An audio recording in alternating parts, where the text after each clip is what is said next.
विचारलं का हो काय झालं?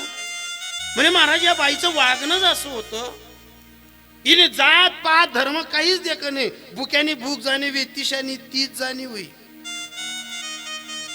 कळलं की हा जात पंत धर्म जे डोक्यात घातलंय ना हे सर्व सोडा. मरताना जीव जाताना मांडी देणारे कमवा, मांडी देताना रडणारे कमवा. या घराघरामधलं तुमचं सासू सुनांचं जे युद्ध दळलेलं असतं ना, याच्यात घरातली ही पोरं तरणीबाण पोरं व्यसनाकडे जातात. कोणत्याच घराच्या पोराला दारू पिणं आवडत नाही, कोणतीच माणसं दारूपर्यंत भिडत नाही. कधी पत्नी घरात व्यवस्थित वागत नाही, कधी माय घरात व्यवस्थित वागत नाही.